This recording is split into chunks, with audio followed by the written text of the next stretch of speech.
Oh, uh-oh. Why is it like that? Hold on, give me a second while I fix something. I just fixed that last week. What was it doing that shit? Come on. Okay.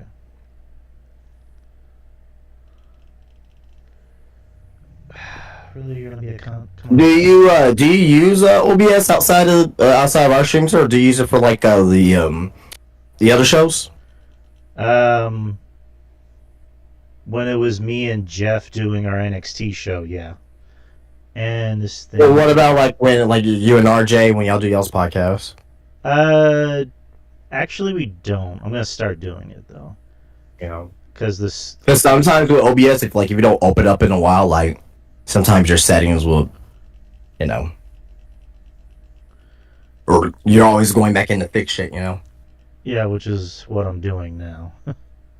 Yep. Alright, just one more thing and we can get this shiznit started. I'm looking at the box scores, and Moses Moody is the leading scorer for the Warriors. Yeah, they were gonna lose this game. He has 22. Alright. I can't remember last time he had 20. Yeah. Alright, now we are ready, Freddy. Alright, people. Welcome to the experience. It is Wednesday, as usual, 9:07 p.m. Central Time. Welcome. I am Drew, and joining me, as always, Justin from Spinebuster Tees and SpinebusterTees.com. Alright, we got not really a whole lot going on in the week of wrestling. Not a lot of news, just some shows to review. And then we're going to, at the end of the show, or I guess after we're done reviewing the shows, we're just going to answer some questions that we haven't done in a while in our questions tab. So we're going to get to that. But first and foremost, how are you, Justin? I'm great. How you doing? I'm as good can be. I just ate before we got on. Had some chicken tenders from Whataburger, so I'm full and I'm ready to go. I did not eat fast food today. Been trying to hold off on that, so But I've been feeling good, man. Been in the gym more weekly, so I'm probably gonna be going tomorrow too. So feel good, man. I'm staying off of for now, guys. So hard staying off of pastries. Ugh, man, I love my cookies and brownies, but so I'm gonna try to stay off that for at least a couple months. As I'm kind of still bringing down this weight a little bit that I have, and you're probably thinking, oh, what weight? But gotta wanna try to what's the word I'm looking for? Not bulk up. God no, I'm not trying to bulk up, but I'm trying to get more cut. There you go. Get a little bit more cut. I need to lose my gut. That's kind of my thing. I'm all stomach. That's kind of always been my curse. Whataburger chicken strips ain't gonna help. I know. But yeah. Next, I still have the gym membership. Next week is. When's the last time you went? To Whataburger? Or the gym? I'm sorry. I haven't been in a while. Just been slacking. Next week is when I'm aiming to try and go back more regularly, maybe like 3 to 4 times a week. Oh man, you don't even need to do all that, man. You probably just need to go maybe just 2 or 3 times a week, maybe up to 3 times, just a couple times a week. Especially with the new schedule that starts next week. I'll be off Thursdays and Fridays starting next week. But, I've been going in the morning. I've been going in the morning, like where I'm in there by 10:30, out of there by noon. And then I go home, take a little quick nap. So feels good. I'm gonna start doing that, especially with my new days off. Because with Wednesday, I'm always wary because that's the day me and the missus are off, so we like to do things a little early. With Thursday and Friday, it's kind of up in the air. So I'm gonna start doing that. Just go early in the morning on Thursday and Friday. If there's time after work, maybe go for a walk around the neighborhood. Because usually when I go on walks, I'll walk all the way from here all the way to this park that's down there, and I'll just like do a turnaround, come back. Right. So it's like usually close to 50 minutes. That's kind of all I need. Right. So yeah, I'm definitely. And I've said this a lot, and people are gonna roll their eyes, but next week is when I'm definitely gonna try and take it more seriously, and just lay off, the fast foods and the sugary drinks and Well, the pastries. it's hard as hell. It's hard as hell, man. You gotta be disciplined. If you're not disciplined, then don't even try it. You know. That's why I tell people about at least as far as like doing stuff in life. I used to tell my employees this, like, just be disciplined. If you're not gonna be disciplined, don't even try it because you're gonna waste your time. Yeah, no. But it's definitely just gonna be baby steps with me. Yeah, for sure. With me, basically. But before we get things started, we like to do a little bit on here where we, I guess, talk about something that I guess caught our eye, or I guess something that we appreciated more out of the week of wrestling. Yeah. Well, I'll start with you, Drew. What do you want to talk about? What do you want to bring up from this past week or whatever in the world of wrestling? I guess one little nitpicky thing is, or not even nitpicky, it's one thing that I noticed and I'm happy for. Last week, when you left, I just like covered like the last 5 minutes of the show, and I was just kind of speeding through it, where I talked about Raw and things I liked, things I didn't like. One thing I was really hard on was Lyra Valkyria, and I have not been happy about the booking of Lyra Valkyria. You been hard on Lyra? Mm-mm. Well, I haven't liked how she's been more of the I'm happy to be here person. Because, Roxanne did it, and look where Roxanne is now. Well, she's done that since NXT. I mean, probably at the beginning of Raw, but, like, I haven't really felt that, like, in a while with her. Just me. And also, last week, whenever the beatdown for Becky happened, and she's just like, no, like, she's just basically begging her to stop. I'm like, oh, God. Like, ugh, that just, I didn't like that at all. This week on Raw was the Lyra I've been wanting to see for the longest time. She came out with more fire. She came out with more confidence, and she just like had more anger and aggression in her promos. And that's the Lyra I've been wanting. So that made me happy. That made me very happy that Lyra was able to stand up for herself and have more anger and be pissed off and not like because I was expecting her to come out and be like Becky, I look up to you. You're my friend back in Ireland, like do all that dumb shit. Instead, she came out with more, like I said, more aggression. She was pissed off, and she was like, "No, fuck this bitch. Like I want to fight you." So I mean, in the end, Becky did end up, hitting her when she wasn't looking. I'm like, I could have done without that, but good for Lyra, and good for John Cena for basically saying "fuck them kids" again in his promo with Randy on Friday, where. I guess this kind of segues into our... Well, I mean, I don't want to segue too soon because I want to get to what you liked. But where, John Cena and Orton were talking, Orton was like, maybe you need to have some kids. And Cena just goes, you had kids, good for you. I fucking love that promo. I love John Cena as a heel. It's working. It's clicking. You can tell that he's having fun just being a dick. But we'll get to our SmackDown review in a bit. But what was something about the week of wrestling that you liked? Well, it's not necessarily that I liked, but it's just a subject I want to bring up. Did you see the and the reason why I'm bringing this up now because we're probably not going to get to it later on, so I might as well bring it up now. Did you see that Leon Slater dive? I did see it. Yeah. Well, what were your thoughts about that? Because it's kind of I think I know what your thoughts are about it, but I don't even know why I'm asking you. But when you saw that, what were you thinking? I'm thinking, I hope he's okay. Like that's always my first thought when I see anyone do a dive like that. I mean, even when Jeff Hardy did it in his heyday, I was like, that looks cool, but I hope he's okay. Like at the end of the day, I'm always thinking about the safety of the wrestlers. I mean, yes, this is something that they want to do, but as a human being, I'm always looking out for their well-being. Right. But yeah, the what was his name again? Slater. Leon Slater. Leon Slater. I mean, I've been seeing him a little bit. I've been trying to keep up with TNA, as much as I can. And from what I've seen, from what I've been seeing, I mean, the guy has a future. I know AJ Styles. I think it was AJ Styles that said if anyone's gonna be the next AJ Styles, it's him. So I don't know, just high praise coming from from someone like AJ Styles, but I mean, cool. At the end of the day, in wrestling you want to get noticed, and he got noticed. That's it. Okay. Okay. Thought Dive was fucking stupid. Dive was stupid.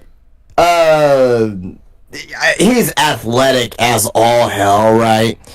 I thought that Dive was stupid, but I thought even more was that Moose and AJ Francis, they weren't all the way in position to catch him.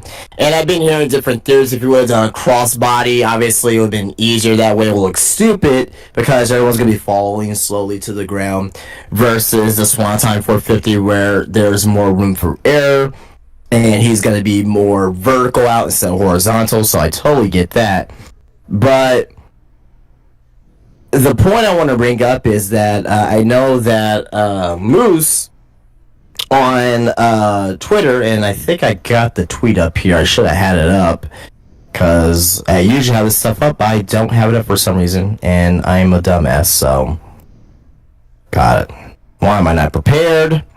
Why am I not prepared? Didn't he say something like people? Okay, I got it here. Okay, go ahead. So he says fans who've never stepped into a ring, let alone burn a single calorie or done anything active, want to chime in on Leon's dive. Only current wrestlers also want to chime in on Leon's dive, like they have never ever. Okay, it's kind of weird how it was rolled. On Leon's dive, like they have never ever messed up or made a mistake. Everyone just needs to zip it. Then, I mean, AJ Francis. Well, no, not AJ Francis, but I'll just say this: he's replying to somebody. He's replying to somebody prominent in the wrestling space, and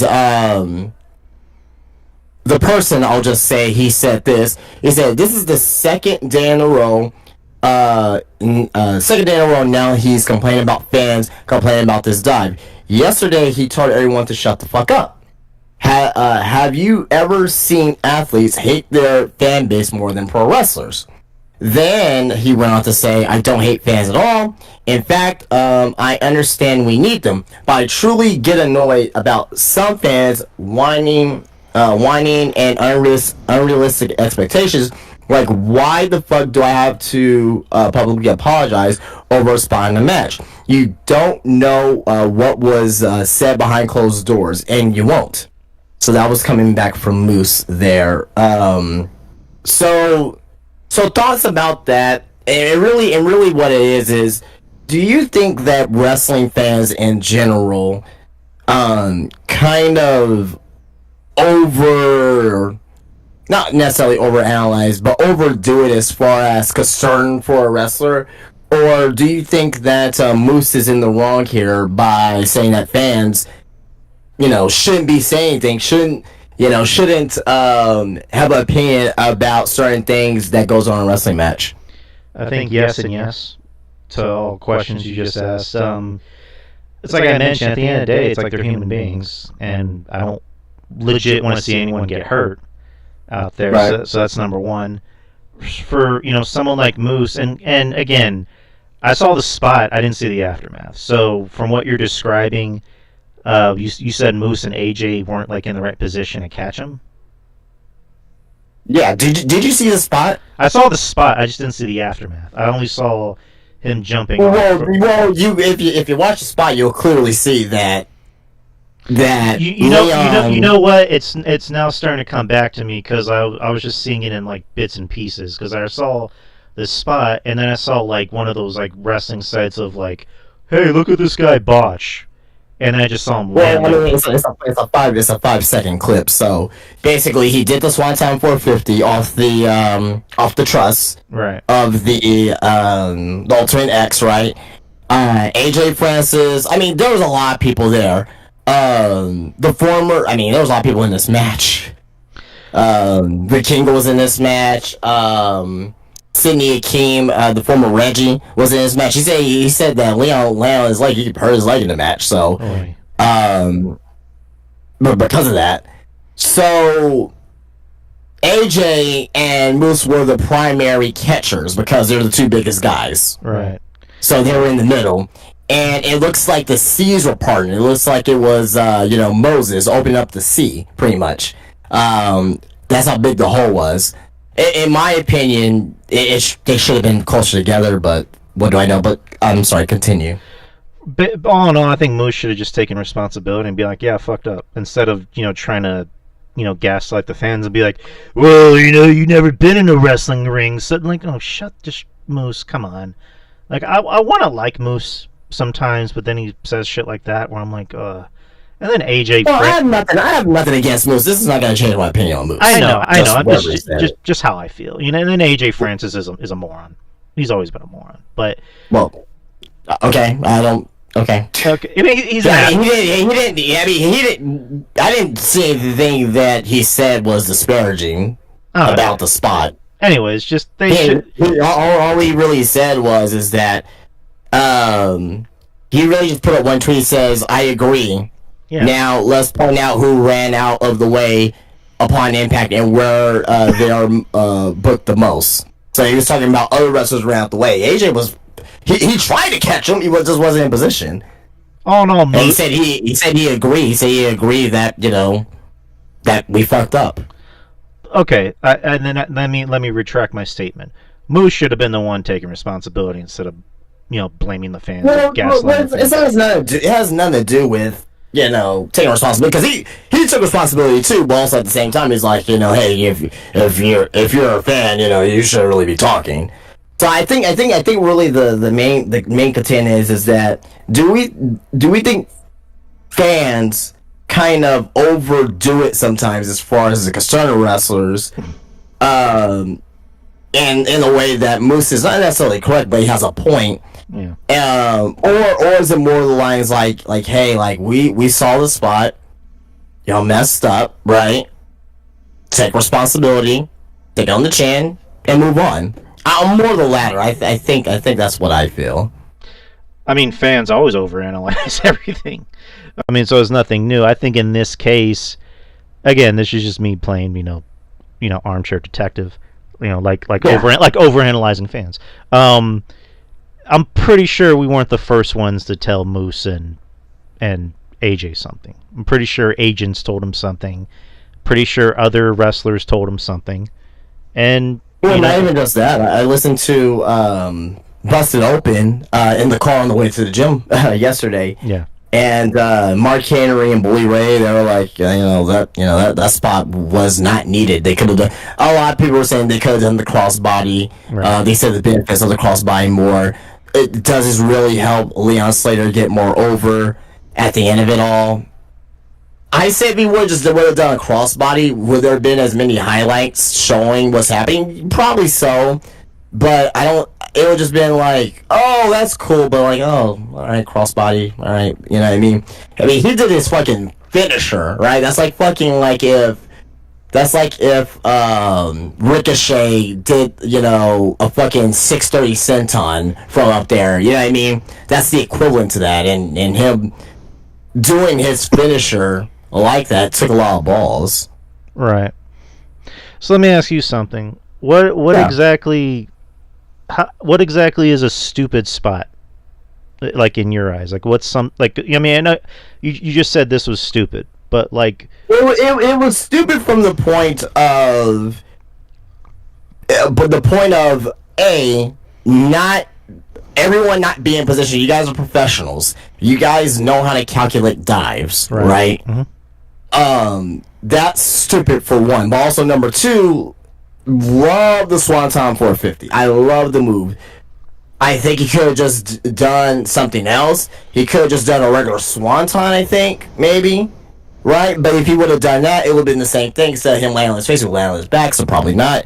I think he was going to do a dive like that. He could have just done a regular crossbody. It would have been kind of boring, maybe, but I think if they want to get that point across, then I think the crossbody would have been better. But also as well, here's the other thing. You know what else makes this a stupid spot? It has nothing to do with Leon Slater. Has nothing to do with the time that was trying to catch him. You know the biggest detractor in this here.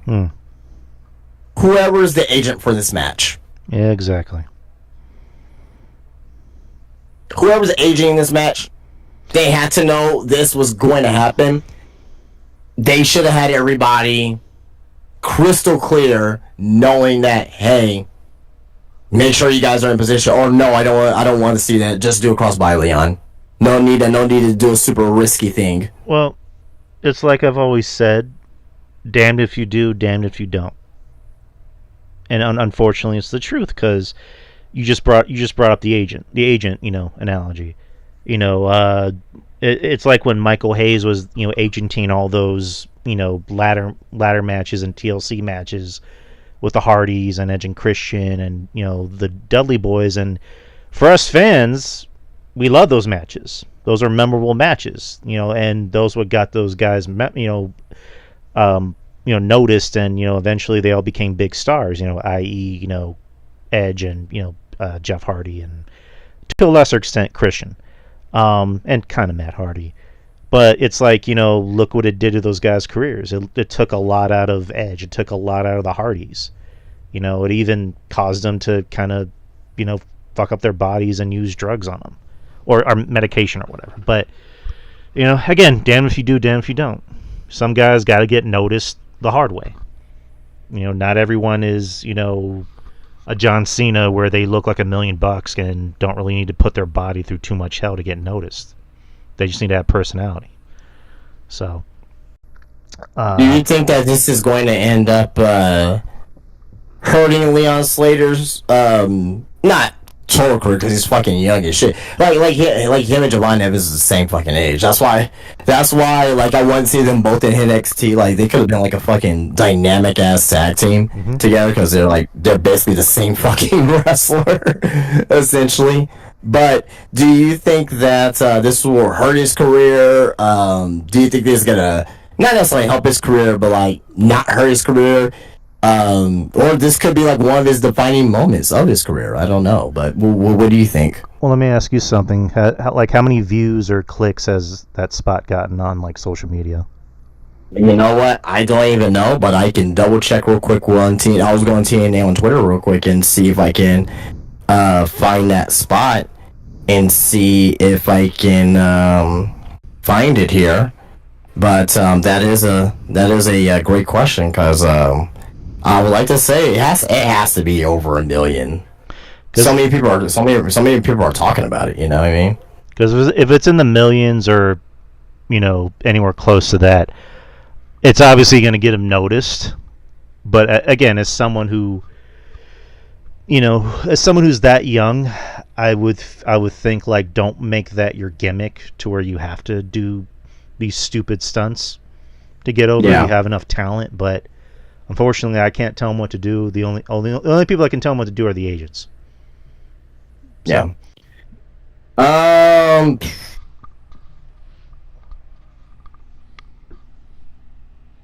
So on the official TNA Wrestling Twitter, it has 292,000 views currently. Oy vey. And that kind of answers the question. Well, I mean, it's a different niche too. I mean, I was at least expecting 500,000, but right, but you know what I mean. Yeah. But yeah, it was a good conversation. All right, let's talk about SmackDown for a little bit. SmackDown. Oh, by the way, if y'all guys are listening to this on YouTube right now, afterwards, leave a comment down below what you think about the Leon Slater dive, and what's your opinions about it. You know what? I should probably splice this conversation and upload it to YouTube. That'd be kind of Yeah. interesting. All right. So SmackDown, April 25th. Where was SmackDown last Friday? Oh no. Because I know they weren't in Las Vegas anymore. They were. Well, they were in fucking shitty Fort Worth, fucking Texas. Now I remember because Fort Worth. Sucks. That crowd was terrible. That crowd was pretty bad. I mean, even when I don't mean to jump ahead, but when Aleister Black debuted, that wasn't really. Crowd was terrible. That was a reaction, but not like, oh my god, he's back reaction. It's just like, Jesus Christ, if you're gonna re-debut somebody or debut somebody, like, put them in a better city. I don't fucking know. Well, I mean, you can't necessarily do that because, like, let's say you put them in a better city and what the crowd still sucks. I mean, they gotta pull the triggers sooner rather than later. I mean, I don't know. It's like that one time when John Morrison came back and they're in Corpus and he got no reaction, or he got a reaction but not a big reaction. It's like, Corpus, you suck, and Fort Worth, you suck. I mean, if we have any listeners in Fort Worth, I'm sorry, but come on, guys. But the show opens with John Cena, and then Randy Orton comes out, and they have a conversation. And again, it was a funny promo with Cena, where he just starts going off on the crowd and telling his kid in the audience, "Your dad's a loser," and then a kid's flipping me off. Good for him. And he's like, "Don't look at me like you're gonna do something." And then they end up making the match at Backlash, which is next Saturday, which is crazy. That's come this soon. Next Saturday in St. Louis, so it's gonna be Randy Orton's hometown. And built as one last time between John Cena and Randy Orton. Cena. One last time. Why does John Cena and Randy always have like these crazy billing names for matches? Never before, never again. You remember that? I do. The Rock and John Cena teaming up. That was like a lie. What was the other one? Once in a lifetime for WrestleMania 28. Then you had Randy Orton versus Edge. Remember the greatest wrestling match of all time? Or the greatest wrestling match ever? When they piped in the fake crowd noise during the empty arena pay-per-view. Yeah. It's a really good match. I mean, people are not gonna remember that because it wasn't the greatest wrestling match ever. But I still like that match though. Yeah, it was a good match. But one last time, people. And then John Cena tells Orton, "I'm gonna leave with this title," which means you're gonna have to start anew. Which means at number 4, you being a 14-time champion, you're gonna be frozen, and your family's legacy will be frozen. And then they scuffle, and then Orton RKO's Cena, poses with the title, and that's it. But Backlash is next Saturday. But so far. Again, I'm digging Cena's heel turn because it just seems like he's having fun, and he's just saying things that he wants to say, or that I guess he's always wanted to say. But how'd you feel about the promo, and how do you feel about Cena's heel turn? Promo was good. Cena's heel turn, however, is good. It's not as good as I thought it was going to be. The only thing I'm worried about is when the bell rings. Yeah, because you left early before we had a chance to talk about main event at Mania. So I forgot who brought it up. Somebody on Twitter brought it up, and I forgot who. You know what? It was we just talked about him, AJ Francis, where he brought up he noticed how Cody Rhodes had to slow down the pace of the match so Cena can keep up. Right. Like, Cena, character-wise, is doing great. He's not the Cena of old. He is nowhere near as conditioned and as, athletic as he used to be. I thought it was interesting in the match at Mania where Cena slowed down the pace of the match and started doing, like, off the top rope axe handles and a chin lock, because he was like, I'm going to ruin wrestling. But then you realize, wait, Cody is purposely slowing down the pace because Cena can't have these kind of matches anymore. So I'm there with you. Like Cena, him and Orton are going to have not a great match, but it's going to be a spectacle because I don't think it's going to be good at all. No. To be honest. No, not at all. Like, I'm just gonna say it. Like, I don't suspect the match will be good. The build for it should be fine and all that, but to me, Orton and Cena never really had a couple good matches. I like the Iron Man match. I like that I Quit match that they had. Those are the two most memorable matches I know from them as far as being good. But outside, I can't remember like a really good Cena Orton match. I think a lot of their matches, you just named like their two best matches, which were, gimmick matches. They never really had like good, just one-on-one wrestling matches. In my opinion, this is my opinion, I don't think they really have good chemistry with each other in the ring. Well, yeah. Yeah, like... Yeah, I just kind of alluded to that, yeah. Right. So, again, it's next week, and a lot of these Cena matches are not going to be very good. They just announced in May, well, I guess technically, coming up tomorrow, May 25th, I believe, is going to be Saturday night's main event, which will be in Tampa. And I know there's going to be another Saturday night's main event in December, which is right around the time Cena, is going to be leaving or retiring. So, if I had to guess, more than likely that's when he's gonna drop the title and retire. I guess on that date, but anyhow, for the rest of SmackDown, Fraxium is now officially on the SmackDown roster. They wrestled Los Garzas. They got the win, so happy for really good match too. That was a really good match. People forgot about that. It's gonna forget about the match because of the main event. So happy for our boys Fraxium. Tiffany Stratton, who came out and talked about her win on Saturday, and then Jade Cargill came out and said she wants a match, and then they had a match and it ended in DQ because of Naomi, and then Nia Jax attacked Tiffany Stratton, so I guess Nia is going after Tiffany. Yay. Next is Jacob Fatu, who came out and celebrated his win. Solo tried to make it more about him, and then Jacob Fatu said, I won this. I said I was going to win this with or without you. LA Knight came. What the hell just happened? Okay. Jacob Fatu leveled both Drew McIntyre and LA Knight, so he stood tall. I guess we were offline on OBS. Okay, anyways, we're back. How you feeling about Jacob Fatu's as champion so far?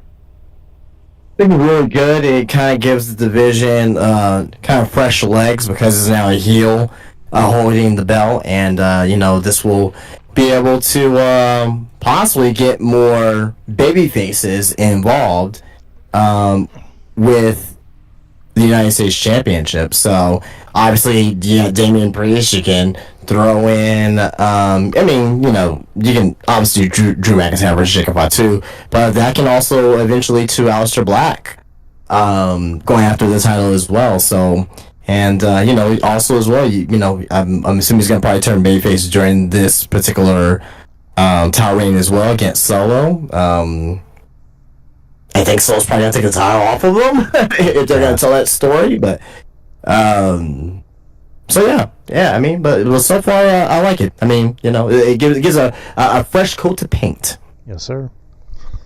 Next is Chelsea Green versus Zelina Vega for the Women's United States Championship. Not a terrible match. It was pretty short. Zelina got the win. So Zelina is now the new Women's United States Champion. I didn't see it coming. I was almost positive that Chelsea was going to win.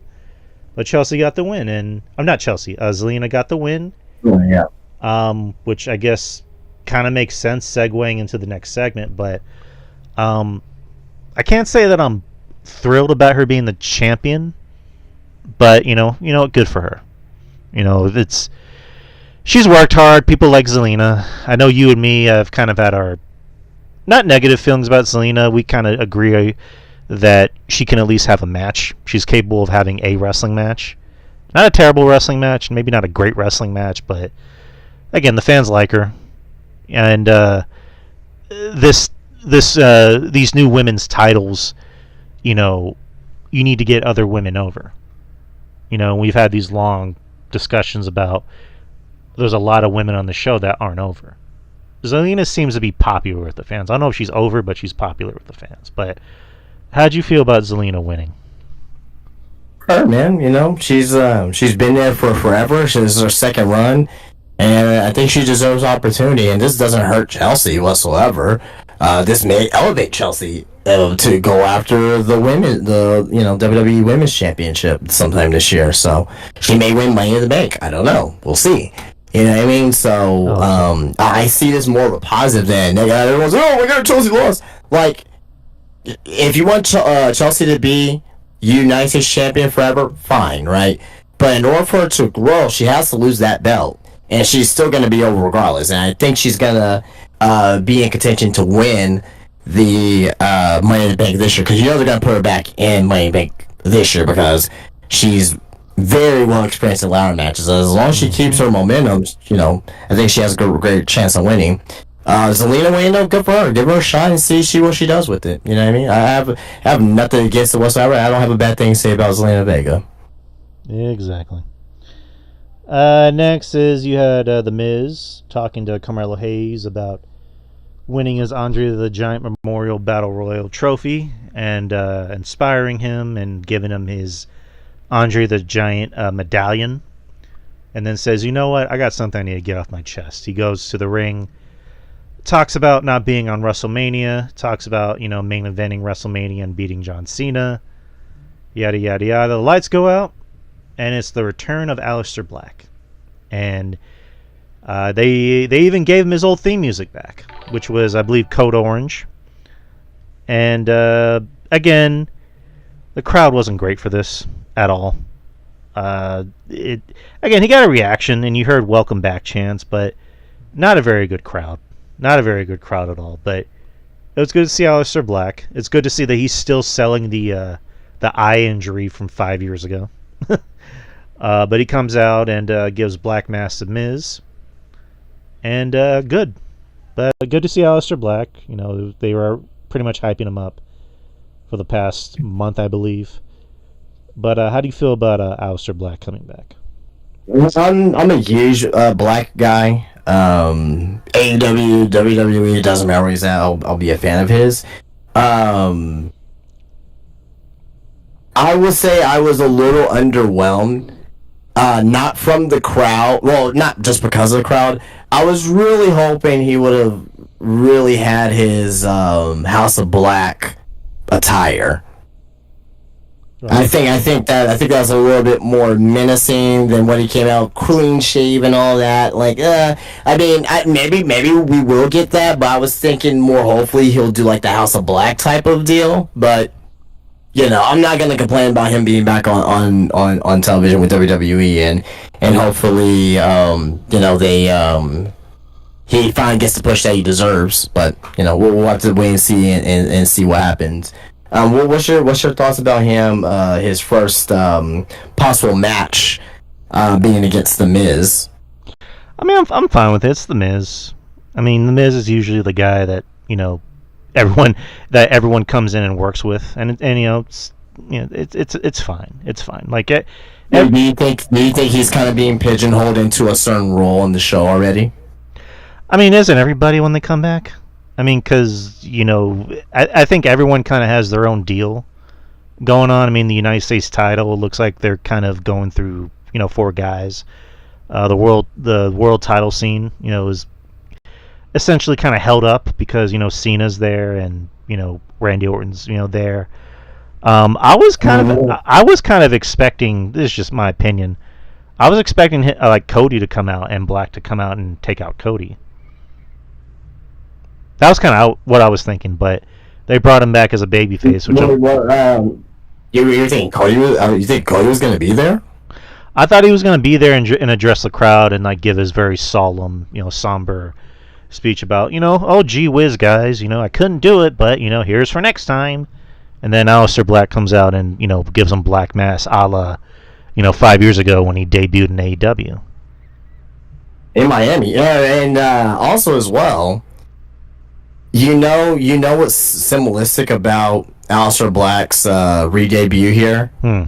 There's two things that were exactly the same about his debut in AEW and WWE. What happened? And that is The Miz and Cody were both wearing white suits. I don't know if that was by design. Black and white. Nice. No, just the white suits. Well, no, I was just saying black. Never mind. But yeah, I'm happy for Black to be back. I'm happy that they brought back his theme music. I do kind of agree with you on one thing where you mentioned that it would have been more interesting if he came out with his House of Black. Well, I mean something similar to that instead of just like like you said, clean shaven and no shirt. He would have looked a little bit more menacing and maybe a little bit more badass if he came out in like an all black suit or like a cool badass like Dracula jacket or whatever. That's just me. I agree. Do you what do you see his ceiling being in his second run in WWE? I think we talked about this a while back. I think he has like a Drew McIntyre career where he can definitely be a world champion. He's not going to be someone that sells tickets, but maybe like the main event of like, I don't know, Backlash, for example, like not the main event of Mania. But who knows? But yeah, that's kind of what I see. You're saying Drew McIntyre type career. He main event WrestleMania. Yes. He could be the main event of WrestleMania. You never know. I mean, nobody expected Drew McIntyre's second run to go the way it did. So maybe Black's second run can be something different. But I can see him being a world champion. That's just my opinion. Yeah. And now for the main event of SmackDown, which really should have been on WrestleMania, but whatever. Yeah, the Street Profits. After seeing this match, I 1,000% disagree. 1,000%. Well, vehemently disagree. Why? 100% disagree. Why? Okay, let me ask you this. So you want this match to be on WrestleMania? Yes. Why? Because it's a WrestleMania type match. I agree with you, but why? Like, let's think a little bit. Why this should have been on WrestleMania? Do you think that we would have had the same match on WrestleMania than we did on SmackDown? Yeah, good point. The match on WrestleMania would have got 10 minutes and would not have been half as good as what we got on SmackDown. Yeah, good point. I don't know. It's just this got like 30 minutes or something like that. Yeah, I think this was like close to 30 minutes, but it wouldn't even sniff that on WrestleMania, because if you look at the WrestleMania card, either night 1 or night 2, a lot of the matches were super short, except for like a couple of matches. Obviously, like the main events went long, but yeah, I have to, in hindsight, at the we were looking at, like, oh well, but I think WWE got it right in this situation because they got the full like last 30 minutes commercial free. It's gonna be a memorable match versus like a 10 to 15, maybe a 15-minute match on WrestleMania, and then we'll have to rush spots, and it would not have been as good. So I'm kind of glad that they had this match on SmackDown instead of WrestleMania. Yeah, astute. That's a very astute observation, Justin. You're right. But nonetheless, a fantastic TLC match. Lovely, loved it. Loved it from beginning, middle, end. Great spots. Everybody did great in this match. Street Profits, again, looking like stars. The biggest spot of the match was a fan giving Montez Ford his prosthetic leg to use and hit Johnny Gargano with. I love that. That was so fucking cool. And of course, it got a big pop. This is a match that kind of seemed like it could have gone either way, but I'm glad Street Profits won because they need to establish themselves. Because Right. these tag titles have been kind of getting passed around like a hot potato. So I think it's good to keep it on Street Profits because now they're getting some momentum back. Montez Ford is getting some momentum back. Angelo Dawkins, continues to impress and remind everybody that he's not the Jannetty, which I always still find it funny when people say Jannetty because Jannetty went on to have a pretty decent career even after him and Sean split. He was the Intercontinental Champion. So, I don't know. But everybody looked great. I think I was kind of thinking, are they going to give it to Motor City? But in the end, Street Profits won. I love this match. This is definitely a match of the year candidate so Best far. tag team, yeah, I mean, by default, best tag team match this year. But Fraxium and Hank and Tank, that was fucking good as well. But this one, I mean, blew it out of the water because of all the gimmicks and shit in it. So, let me ask you something, because what we just talked about with WrestleMania. Do you think this was something that Triple H talked to him about, or they're like, "Hey, listen, you can either be on the WrestleMania card and get limited minutes, or we can give you all the time in the world on SmackDown"? Like, I don't think he gave them an option, but I think he told them the reason behind why this is being on okay, SmackDown instead of WrestleMania. all right, and it's a SmackDown after Mania, so it's going to be a big show. But overall, what'd you think about the match? Yeah, just what I said. Tag team match of the year. So where do you see them going? Like, what do you think is next for the Street Profits? Do you think they're going to feud with Motor City or DIY or who else? Eventually they'll lose it to Fraxium.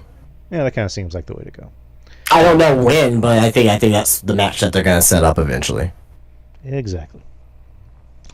But that was SmackDown. SmackDown was really good this week, or last week. I mean, Good show. really show. Great show. Best SmackDown I've seen in a while. Yeah, best main event I've seen on SmackDown for a long time as well. All right, so now we're gonna go to Raw. Raw was Before we get to Raw, I just want to get this out the way real quick because last Friday Meltzer came out with his star ratings for WrestleMania, Oh, boy. and I got several matches here in. And have you seen them? No, I haven't. So you have no idea whatsoever on the star ratings for any of the WrestleMania matches. No, sir. Okay, cool. So we'll do a little guess to start. We'll just do rapid fire here, and so it won't take too long. Well, I know one of them. The rest, I don't know. Okay, I think I know the one that you do know. So, Timothy Shed versus Charlotte Flair, Night 1 WWE Women's Championship. What do you think Dave gave this match? Well, that was a rough match. I'm gonna say maybe 2.5 stars, maybe 2.7. A star and a star and 3/4. Jesus Christ. Gunther versus Jey Uso, Worldwide Championship match, Night 1. I'm gonna say maybe somewhere between 3 and 3.5. 3 3/4. It was almost a 4-star match. Nah. Cody versus John Cena, WWE Championship, Night 2. I would say close to maybe 3.5. I'm gonna give you another guess. Am I off or am I close? I'm just gonna give you another guess. 2.8? What? Oh, is it 4? What you said? You said 2.8? Oh, you said 4 or 2? I'm confused. I said 2.8, and then you said what? Oh, yeah. He doesn't do like 0.1 or 0.2. It's like I think he does it. Yeah, he does it in quarters. Well, anyway, that's not important. A star and 3/4. 1 star, 3/4. Jesus Christ. We'll do this one. I'm pretty sure it's the one that you may know. I don't know. I may be wrong. Women's World Championship: Bianca Belair versus Rhea Ripley versus Io Sky Knight 2. I believe he gave that 5 stars. Gave that 5 stars, which I 1,000% agree with. Which is shocking, but a broken clock is right once a day. Not shocking. He loves Io, and he loves all 3 of these women. So I didn't really find it shocking. All right, and last one here. Night 1 main event: Seth Rollins, CM Punk, and Roman Reigns. The match wasn't bad. It was actually a very good main event. I'm gonna say maybe 3/4. 3/4? Okay, 4. I'll say 4. 3/4 of a star? Yes. 3/4 of a star. Okay, 4. You're off by 4. Okay, 4. It's 4 3/4. Okay, all right. It was almost a 5-star match. Yeah, the match actually was very good. It was awesome. It's a lot better than okay. Well, that's all I have. We can move on to Raw. But good on Dave for giving the triple threat a 5-star, because that was awesome. Seth Rollins. He did. I think he mentioned, and I was gonna bring this up too, but he said that Io so far this year has been the best bell-to-bell wrestler in WWE. Yeah, I mean, I'm glad that going into that match, I was worried that she was going to be the third wheel, and she was going to get forgotten. But they gave her win, because if they had given it to Rhea, it's like, okay, you gave it to Rhea, now what? If you gave it to Bianca, it's like, all right, Bianca has it, now what? Right, I'm glad Io got it, because now Io is showing that she's just as good as everyone says she is, if not even better. On Monday she had that great match with Stephanie McCour, and then she came out on whatchamacallit, NXT, and she had a really good tag team match. So people sleep on Io. I never slept on Io. I love Io. I'm glad she's finally reminding people, I'm the fucking MVP, bitches. Plain and simple. So Monday Night Raw kicks off with Seth Rollins, the new faction of Seth Rollins and Braun Breaker and Paul Heyman. So I guess the new Dangerous Alliance. And then Sami Zayn comes out and pretty much does the whole, "Hey man, you've changed," promo. Like, you hate CM Punk, but you're becoming CM Punk. And you hated Roman Reigns, and now you're becoming Roman Reigns. And, Seth telling him, "Listen, if you feel uncomfortable with us on the show, I can have it to where you're moved to SmackDown. But you got to make your decision by tonight." And then, Paul Heyman tells Sammy, if you go to SmackDown, I can make sure you get next on the winner of John Cena and Randy Orton for the WWE title. If not, you have to deal with Braun Breaker. And then Sammy tells Seth, I'm staying, I'm not going anywhere, blah, blah, blah. And he has the match with Braun, which, is a fine match, but it was basically just a beatdown match. And afterwards, Seth Rollins curb stomps Sammy, and that's really about it. Overall, what'd you think about the whole segment with Sammy and everybody else?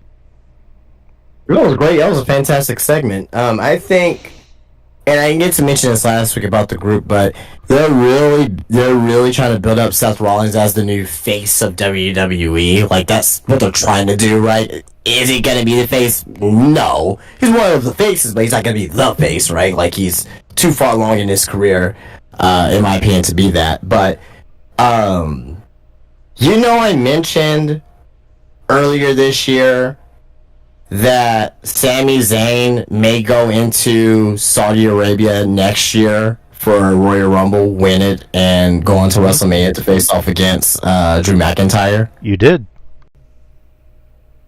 It's not gonna be Drew McIntyre no longer. It's gonna be Seth Rollins. I think they're gonna tell a long story with this one here. I think. Mm-hmm. Oh, sorry, go ahead. No, I'm agreeing with you, because I think Seth is gonna take the title off of Jay at SummerSlam. That's Yeah. kind of how it Yeah. looks. And then Yeah. Sammy's gonna win the Rumble in Saudi, and then he's gonna, just it kind of writes itself. And good storytelling, usually takes a year. I'm glad that WWE is going back to more basic storytelling and not like let's rush everything and have it occur last minute. This is gonna be where we start and end. Like the day after Mania is when our season ends. This is when the new season begins. So we're building everything all the way up until next year, which is going to be in New Orleans, I believe. So I'm liking it. I'm digging it. And I don't mind that at all. Setting up some notifications. But next is you had Rhea Ripley versus Roxanne Perez. I like this match a lot. I thought Roxanne came out looking very good. Even though it ended in a DQ. Very cerebral in this match she was. Yeah, I really like that because, Roxanne is obviously smaller than most people, most women in the ring, but like you said, she has to be cerebral. She has to think with her head. She has to use her speed, and she has to go after Rhea's legs, and that's what she was doing. And the crowd was getting into the match. They're actually like really appreciating Roxanne, and I think she got notice on the local newspaper for, I think, San Antonio, that she debuted on Raw and had a really good match with Rhea. I enjoyed it. I loved it. I figured there was going to be a fuck finish because, Rhea's not going to be pinned clean as a sheet by Roxanne, and they don't want Roxanne losing, clean as a sheet in her Raw debut. Well, I guess it's not a Raw debut, but basically you get the gist of it. So, you had Julia come out and attack Rhea, which caused the DQ, and then Io came out and made the save, which basically sets up the next night on NXT. But what'd you think about our girl Roxanne? Well, I thought both women did fantastic in this match. I thought it was a great match. Loved it. Roxy's fantastic. I mean, what more can you say about her? I mean, I'm just glad I saw her here locally live and met her several times before she went up to WWE. But seems like they're setting up something for this Evolution 2 that's rumored to come, huh? That's the way it kind of looks. Yeah. Yeah, and so far I'm digging it because the core of women on the WWE roster, and that includes NXT, is fucking like stacked. Like that's enough. That's definitely enough to make your own PLE. That's enough to make your own show. Like if they wanted to do just a women's only wrestling show, they could. I'm waiting on that. That's been in my head for the last like several months, and I'm just waiting on WWE to try that out. Yeah, just to see how it goes. You know what I mean? I think they're gonna do it. I think eventually they're gonna do it. I don't know how they're gonna do it or what night they're gonna do it on, if they do it. Well, I don't know, because I'm trying to logistically think on how it can be, because obviously Monday, Friday, Tuesday, no. Maybe a Wednesday show, but they already got Evolve. A Thursday show? A Saturday show? No, not Saturday. Can't do Saturday because of pay-per-views and stuff. A Thursday show? Thursday seems logical. You know, go up against your competition in TNA if they decide to do it, right? You know what I mean? Right. Or maybe they can still do it on Wednesday because Evolve's technically not on broadcast TV. They could do this show. I don't know. I mean, we're fucking fancy bucking something that may not even happen. So, yeah. Right. But if it does happen, I'll definitely watch. Next is you had Logan Paul come out and call out Jey Uso, and then Jey Uso comes out and super kicks him and yeets. And then later on, Logan Paul punches him in the back to get revenge, and it looks like Logan Paul's first up for a world title match against Jey Uso. Yeah. But I'm trying to figure out why is everyone hating this. I don't understand it. I don't hate it. It's just like, okay, it's gonna happen. Well, I'm talking about like the discourse on Twitter. A lot of people are not liking it. Like, it's like, okay, I'm trying not to over hate Jey Uso. I'm really trying not to. I'm trying to give him some credit. I'm trying to be nice in this case. I'm trying to be a nice Drew instead of a mad Drew.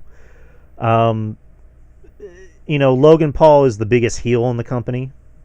There's really no doubt about that. I mean, it was Dom, but now Dom's starting to get cheers. So, you get your over baby face that sells merch and, sells the Yeet glasses, and you put him in the ring against someone that everyone unanimously hates. Is it going to be a great wrestling match? Probably not, but, it's, again, Wrestling 101. You're over babyface and you're hated heel. That's basically the gist of it. And also, they want to sell tickets for this Backlash show that's coming out next week. So, but I don't know. How do you feel about it? I mean, I'm more optimistic than most people. Do I think it's going to be a fantastic match? No, but who else would you put Jay with? Who would you put Jay with in his first title shot? I don't know. That would get heat. I mean, Logan's the only one that can get heat. I mean, it was Gunther, but it looks like Gunther is preoccupied with somebody else. Pat McAfee? Yep. Okay. So, yeah, I mean, Logan's the only one that can get heat right now. So, and I asked someone this in my shop earlier. They're like, "Oh, I don't like this match," and I was like, "Well, who else do you see Jay go up against if Gunther's already preoccupied?" He's like, "No, I don't know." Like, well, this is the fucking match. I'm not saying it's gonna be the best match. I'm not even saying it's gonna be a good match. I'm just saying this is the option that's presented right now. You know what I mean? And could they put on a good match? Yeah, sure. I think they can. I think they can put on a decent match. But is this going to be match of the year contender? No, I definitely don't think there's going to be that either. But I think a lot of people are going to be negative on Jey Uso's championship reign because it's something that they didn't want anyway. Right. So, and people on social media. So people are going to be negative towards it because it's what you didn't want anyway. You didn't want the title reign to happen, so you're just going to be negative anything that he does. Even if this end up being a solid match, right? Now, if the match sucks, shit on it. You know what I mean? Shit on it, dude. Yeah. If it deserves it, shit on it. But if it doesn't deserve it, I think it's kind of fair to kind of just shit on something that hasn't even happened yet. You know what I mean? So, but yeah, we'll see what happens with this. But am I excited for it? Not necessarily, but I'm not like poo-pooing and dismissing it automatically either. So, yeah, you're right. And again, this all roads are going to lead to Jay dropping the title to Seth at SummerSlam. So yeah, that's basically what. Projectly SummerSlam now. Yeah, we'll see. We'll see if it is going to be SummerSlam or not. Maybe it's before then. Who knows? Well, maybe it's after. Like, what's the earliest you see Seth? I'm sorry, not Seth. What's the earliest you see Jay losing the World Heavyweight Championship? I would say, like you said before, SummerSlam. Okay. I would maybe at Money in the Bank. Money in the Bank. I was gonna say maybe Money in the Bank. Okay. What's the latest you see Jey Uso losing the World Heavyweight Championship? At SummerSlam. I honestly can't. Honestly, so you don't think there's not a chance whatsoever that he could get past SummerSlam? No.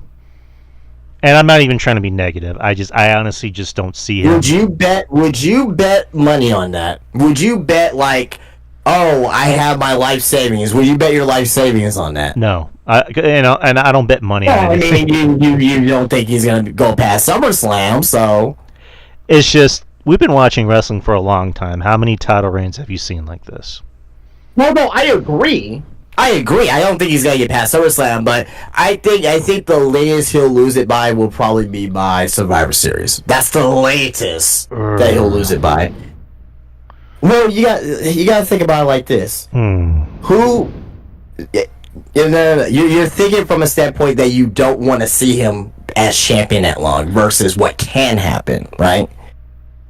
So he has a match against Logan Paul, right? So that's one feud right there, right? One match, I'm assuming, one and done, right? Probably. Who else would you think he'll get a match against? Seth, that's two, right? Yeah. Somewhere. Maybe the match happens at Survivor Series SummerSlam. That's two, right? Who else do you think that Jay can go up against? For the title. That's a question. Aren't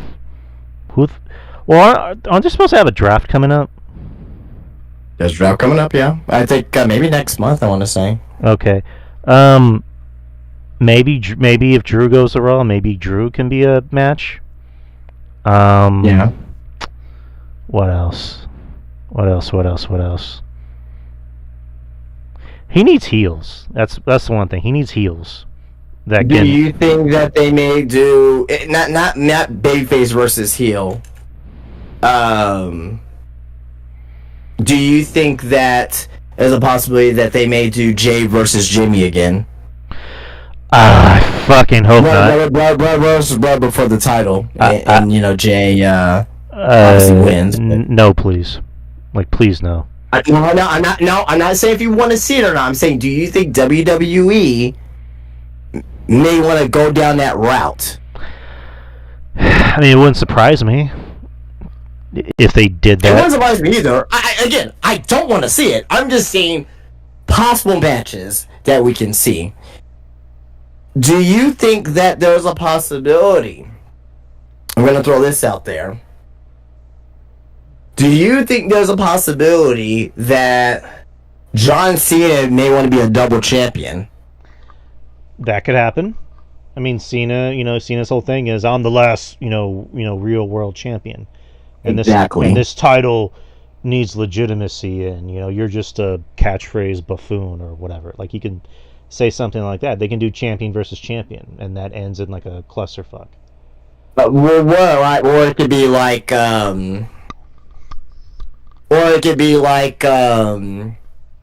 only Jay puts his title on the line, and someone fucks Cena over and Jay wins or something like that. They can do something like that too. Huh. So what are we looking at? We're looking at there are possibly 4 matches, right? Because that's Jay versus Logan Paul, Jay versus Jimmy. Don't want to see it, but that's a possibility. Jay versus Seth, Jay versus Cena. And we mentioned who's the other one? Drew McIntyre, maybe. Yeah. Drew McIntyre. What about Braun Breaker? That could be one. What about Gunther? What if Gunther wants his rematch? Gunther too, right? So that's what I'm saying. Like, do I think he's gonna make it to fucking Survivor Series? No, I think SummerSlam is where he's gonna lose it. What I'm saying is I wouldn't count it out, and I think there are opponents to get him to fucking Survivor Series before he loses to someone like Seth Rollins. So, but I see him losing as early as Money in the Bank and as late as Survivor Series. But I think he's most likely losing at SummerSlam. So. All right. Next is the War Raiders versus Judgment Day. The returning JD McDonough came back last week. New Day was on commentary, and they were kind of funny. In the end, the War Raiders. I didn't like the commentary. I think they kind of overdid just a little bit. It was a little bit. It was a total bit annoying. It was really good though. But it was a total bit annoying. But I think that's what they meant to do too. It got to the point where they were just repeating themselves. Like they were just purposely getting mad at Pat and just saying shit about him. I did like the one bit though where I think it was Eric. He did that spot on the apron, and then Xavier goes, "Oh, it's impressive because he's fat, right?" I thought that was kind of funny. But yeah, Becky. I mentioned this earlier in the show. Becky Lynch came out and addressed the crowd, why she turned on Lyra, and then she admitted that she's the one that took out Bayley. And then told Lyra, you're a nobody without me, giving kind of the same old spiel as a heel. And then, like I mentioned, Lyra came out with more fire and said, Bayley warned me about you. Everybody warned me about you, but I never believed them. But now I see that you're a bitch. The way everyone says you Right. are. What was that? No, I'm saying right, correct. So this sets up their match, which I don't think it's been announced yet, but this sets up their match, which I'm guessing Becky's gonna win, which makes sense because number one, it'll make that title mean something, and number two, hopefully it can make Lyra mean something. It can gain more sympathy from the crowd for Lyra, and eventually, Bayley's gonna come back and feud with Becky, which I don't think we've ever had a Bayley and Becky feud before. We've had matches, but we haven't had a straight up Bayley and Becky feud.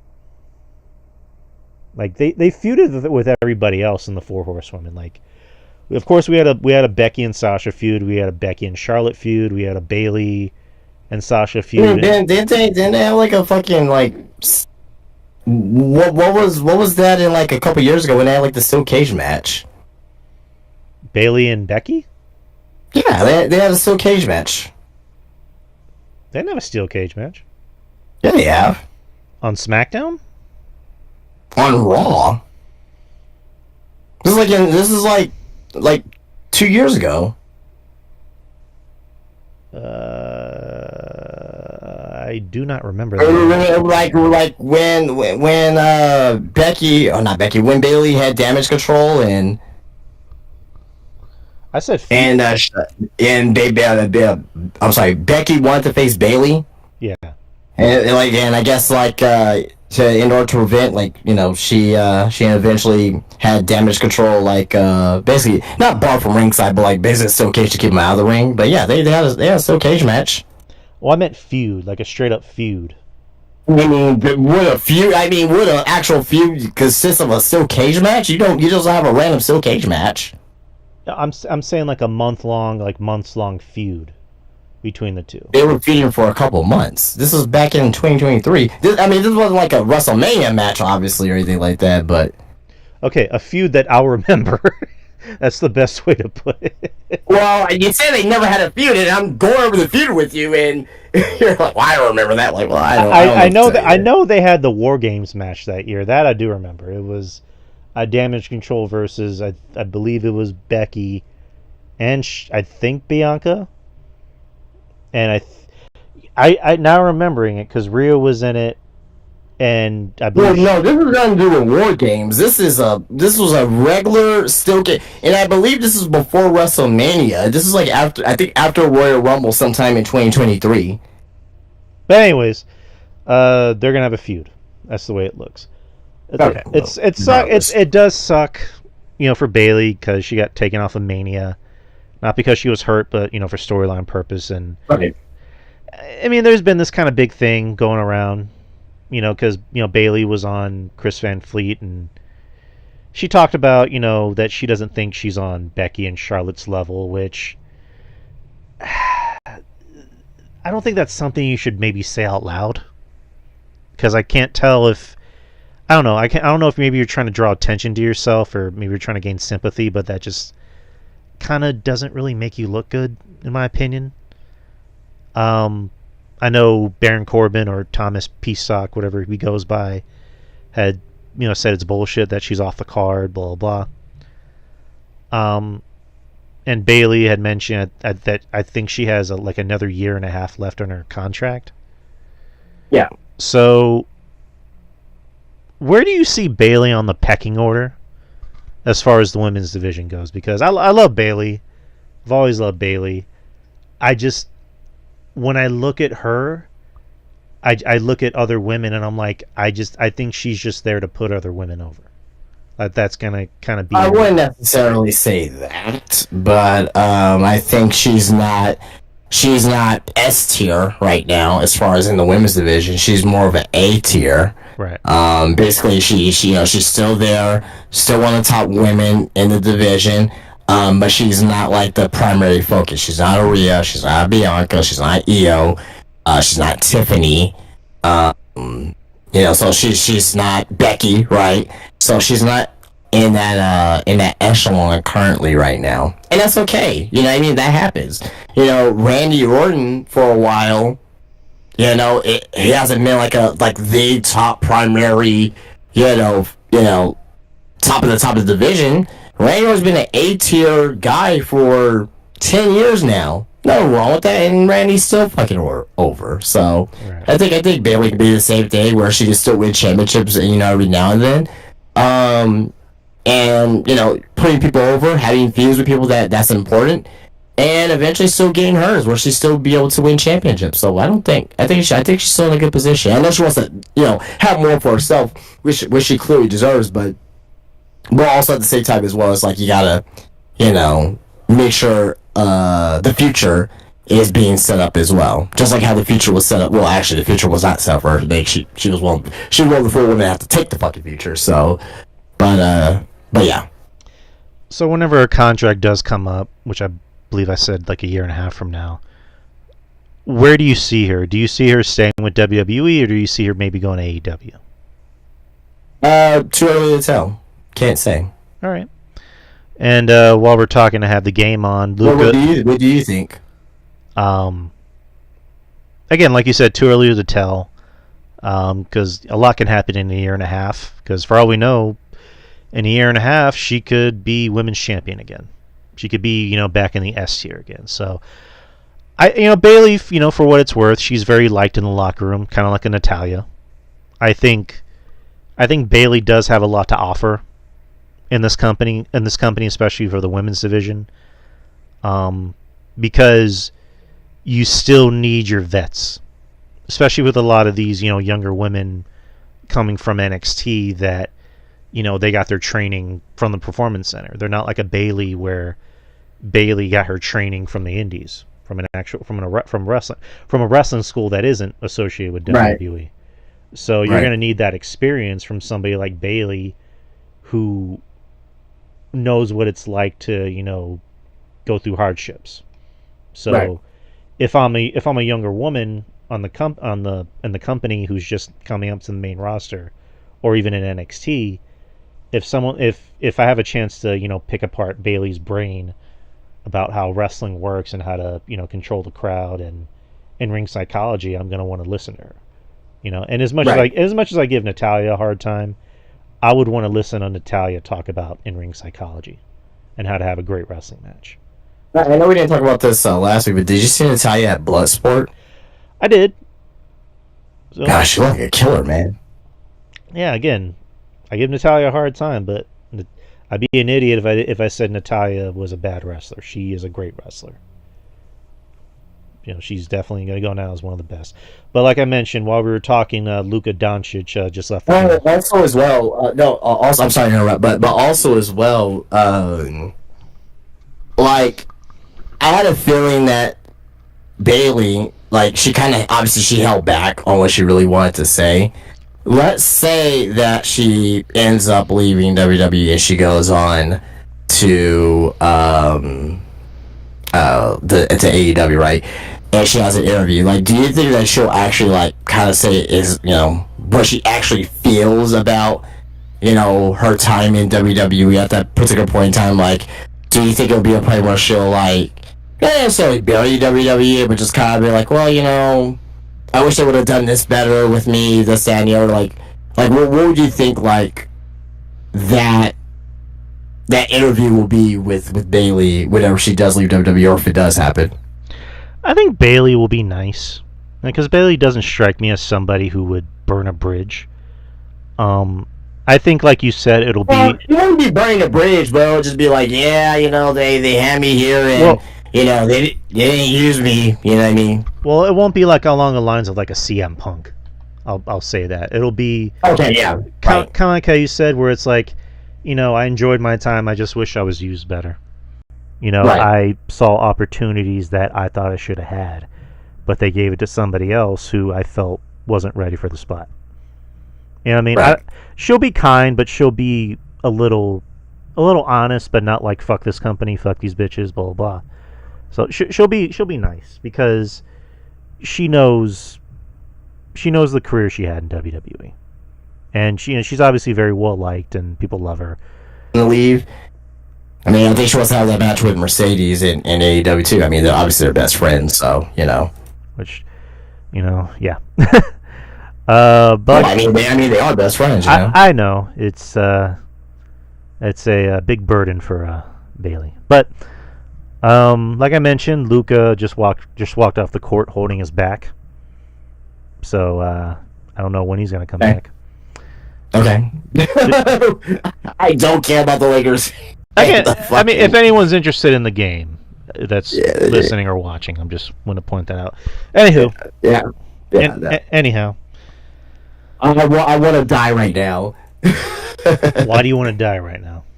It should be the Spurs in the playoffs. That's why. They'll be in the playoffs. I always get salty when the Spurs not in the playoffs. So I mean, speaking of which, congrats to our boy Stephen Castle, Rookie of the Year. Yay! I want to be in the playoffs. I can give two shits about awards right now. I mean, come on, it's a Spurs. I love his game though. He's awesome. So the Spurs actually have the most Rookie of the Year winners out of everyone in the NBA. David Robinson. I don't know if that's a good thing or a bad thing, but it's probably a good thing. But I mean, building towards the future, David Robinson, Tim Duncan, Wemby, Stefan. So, who knows what the draft is gonna, occur? Yeah, the lottery's coming up next month. Well, this month coming up here. So the lottery's coming up for that one. So they have two. We got two lottery picks, so we'll see what happens with that. And they have Atlanta's lottery pick. Most likely, we're not going to get moves up from that. I mean, I'll be shocked. I'll be shocked if that pick gets moved up. So I'm pretty sure that's going to be the 14th pick. Yeah, I'm not really looking to. I mean, again, it's good because it's like let's see who they draft. Let's see what other future, stars they can draft. But I mean, this draft is loaded in the front with Cooper Flagg, Ace Bailey, Dylan Harper, VJ Edgecombe. It's pretty front loaded. So if he gets, I'll be happy with a top 5 pick again. So agreed. But if we get to pick, huh? I said no. Agreed. Yeah. What do you think the Spurs? Who do you think the Spurs should draft? I literally don't know anyone in this draft other than Cooper Flagg, but they need a big man, a center, / power forward, preferably a center. That's kind of my focus on the team. They need a center. They need somebody who can rebound and block shots and take the edge off of Victor. So, Victor, all right, you're coming around on me that Wemby needs to be at the 4. Exactly. I mean, because I look at it, it's kind of weird because like Tim Duncan's known as the greatest power forward of all time, but he essentially is kind of like a center when you look at it.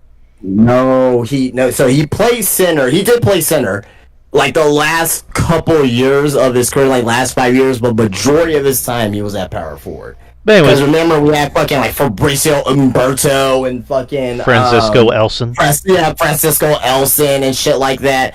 Yeah, Duncan was at power forward, but yeah, eventually, when the game started to change with more floor spacers, and obviously Tim Duncan, he can shoot the, he can shoot, the mid-range shoot pretty effectively. They was like, oh well, fuck it, we'll have you at center now. So which worked out. We got a championship out of it. So I remember that revolving door of centers after David Robinson left. Jesus, Rosh Olastarovich, Nazim Mohammed, which Mohammed, he was there for the 05 championship, so he was effective. Yeah. Was it? We already said Francisco Elson, Fabricio Alberto, Antonio McDice for like a Thiago fucking Splitter, bro. I never liked him, man. He's one of the most good Spurs of all time. I never liked him. I mean, he was there for the 14 championship. like I said, I never liked. Was it Boris Diaw? I think played center. uh, yeah, Hey, yeah, he Boris plays center. Diaw. Yeah, Boris Diaw was dope. I liked him. he was like six, what, six, 7. Yeah, that dude was like he moved weird on the court because he was kind of not fat, but not cut either. But the way he would move on the court and just like surprise defenders, Yeah, by the way he yeah, passed the ball, I'm like, geez. Again, that was the 2014 championship right there. So yeah. feels like an eternity ago. I mean, it was 11 years ago. But anywho, let's get back on track. Sure. Yeah, it's Stephanie Vacour back on Raw again versus Ivy Nile.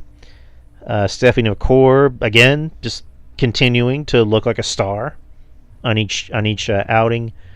The main roster crowd obviously likes her. I mean, it doesn't hurt that she's a very attractive woman, but she can also kick ass in the ring. So I think she's already a star. She's a big fish in a small pond in NXT. It's only a matter of time before she comes to the main roster and dominates. Next, you had Pat McAfee address Gunther, and he cut a very good promo, which Yeah, really good. damn good promo. I wish I had the transcript here, but he brought up that I'm a bad motherfucker, and I'm doing this for Michael Cole, and Gunther, I want you at Backlash. And then Nick Aldis, who was the acting GM, in place of Adam Pearce, makes the match. So currently Gunther is suspended for 2 weeks, but I guess his suspension will be up by next Saturday. So, next week we'll be doing Backlash predictions. But again, damn good promo by McAfee. Yep. But yeah, I guess we'll save our predictions for next week. But overall, I guess we're done with our Raw review. What do you think about Raw? What do you think about Pat McAfee's promo? Pat McAfee's promo was damn good. I guess that's his own version of the pipe bomb. His pipe bomb, very good. I like how he brought up about donating and helping sick kids or whatever the exact line was. But yeah, I thought it was a damn good promo. And Raw overall, I thought Raw was a fairly good show overall. Agreed. NXT, I missed the second half because I was doing something. Not a bad show. I mean, you had Ricky Starks defending against Lexus King. He was defending the North American title. Good match. Ricky Starks just has aura, as the kids say. The fans love him. Lexus King, looks impressive on each outing. And Ricky Starks won the match. Then you had the unfortunate dissolve of Metaphor. Noam Dar came back last week and won back his Heritage Cup championship. I know. They reunited in the back, but Lash Legend said, "Listen, ever since you've been gone, things have changed. Me and Jakara, we've been on the main roster. Aura is, kind of etching his own name on Evolve. So, I think we have to go our separate ways." And they split up, which kind of sucks because I thought they were a good team, but I don't agree with Jakara and Lash splitting up because I think they work better together. But obviously they like Lash because she looks like something. Did they say that they were gonna officially all four of them split, or? It made it sound like they were all splitting up. I think Jakara and Lash are staying together. I may be wrong. I may be completely wrong about that, but I have a feeling that it was just the group is split, but I think Jakara and Lash are staying together as their team. I hope so because they work better together. Unless they want to give Jakara a singles run, which I don't know about all that, but I don't know. We'll see. But sucks that they're splitting up. Then you had Tony D'Angelo call out Channing, or Channing Stacks Lorenzo, I'm sorry. Right. Who was out by the bridge and, what do you call it? Rizzo is currently in hiding. Luca is nowhere to be found. He's assumed to be buried in the Las Vegas desert. So this sets up their match, which is going to be, I'm assuming, at the next pay-per-view, which is Battleground. So that's May 25th, I believe. Joe Hendry opened the show by addressing Trick Williams. He says, Trick, get your ass out of here. And then Dark State came out and took out Joe Hendry. Later in the night, Trick Williams comes out and talks about how he's going Hollywood. The fans chant Hollywood Trick, which was kind of funny. Trick will be on the season finale of the CW show All American. I think that's the name of the show. And Trick wants his NXT title match with Obafemi. Ava came out and said, if you want your title match, you're going to have to earn it. Next week will be a 25-man battle royal, which means Trick Williams is totally not winning the match. It's probably going to be Javon Evans, which will add even more, fuel to Trick Williams' heel fire. Right. I know the main event was the tag match. It was Io and Jordan Grace versus Roxanne and Julia. But like I said, I missed the second half of NXT. What happened on the second half of NXT? You're asking the wrong person. I was out and about. Okay, then. Well, that was our NXT review. I know there was a bit with The Undertaker and Obafemi where Undertaker said, you're doing a good job. This is your yard. But, I brought my boys from LFG. They're going to be the future of this brand. And so that was about it. But yeah, that was our NXT review so far. Do you have anything to say about AEW? All right. Was it that bad? I was not watching AEW tonight. I went to Walmart to pick up a few things. I was gonna turn on, but it just time-wise, it just didn't work out. So I didn't see nothing of AEW. So. All right. Do you want to do our Q&A? Yeah, sure. I'm pretty sure AEW sucked. I mean, they had Master P on last week, so yeah. I did catch last week Thursday. I watched that show. AEW last week was actually pretty good. I liked last week's show. I did like last week's show, but I don't know about this week. Just because last week was good, I don't have high hope for this week. Just because they haven't been consistent. All right. Let's do our Q&A. We've got some questions coming in. Again, people, feel free to put in questions. We will try to read them at the end of every show, depending on how long or short we're going. So feel free to put in as many questions as you want. So, the most recent question was from February the 5th. Kyle. Kyle has two questions, or from that date, he has two questions. What movies in 2025 are you looking forward to seeing in theaters the most? Me, I just saw Sinners. That was on my most anticipated. I loved it. I thought it was, so far it's my favorite. I heard it was really good. Yeah, I'm waiting to get some streaming so I can watch it. But I heard it was really good though. It's really good. It's so far it's my favorite movie of the year. Later on, Superman, Fantastic Four. There's a horror movie that's coming out in August. It's called Weapons.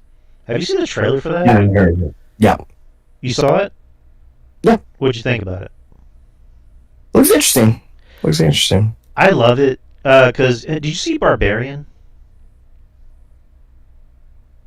Conan. Not Conan the Barbarian. There's a movie that came out a few years ago called Barbarian. It's a horror movie. No, I haven't. It's directed by the same guy who does Weapons, and it's supposed to be set in the same, I guess, universe because they brought up something that happened in that movie. And right. Barbarian, they put out one trailer for the campaign of that movie, and it was so vague. And then when you watch the movie, it's like, oh, that's why it was vague, because they wanted to make sure you came to this movie with a more fresh mind. and it was Right. really good. It ended up being one of my favorite movies of the year. And it's funny because when I watched Barbarian, my first thought was, this looks like it could have been a really good Resident Evil movie. And coincidentally, the director of Barbarian is making a Resident Evil movie. So, yeah. So Isn't what's called coming out too as well? Final Destination. yeah, it's coming out next week, I think. Oh, really? Damn. I think next week or the week after. I'll see it because I liked all the Final Destination movies. The one I didn't like was the 3D one, the one on the racetrack. Yeah, that was ass, but yeah. That was bad. The most recent one where I'm not gonna spoil it for anyone that hasn't seen it, but like I guess it like segued in or like was able to twist into one of the former movies. I actually thought that was very good. Uh, 2 I think is my favorite. I really like to, yeah. The one where they're on the highway behind like the guy with like the tree trunks, that still fucks me up. Um, yeah, I'm looking forward to it. I like all the Final Destination movies. I like how the new one is supposed to be like, I guess how death started. I guess with the whole family. So Right. it's gonna be sad seeing Tony Scott or Tony Todd though, because this is the last movie he did, right before he passed away. So it's gonna be sad though because I love Tony Todd. But do you have any movies you're looking forward to? I'm not going to the theater. All right. Give me. Well, actually, at this point, Bond ain't gonna be on fucking theaters either. This is probably just gonna be on fucking Amazon. Oh my god, I'm gonna kill myself.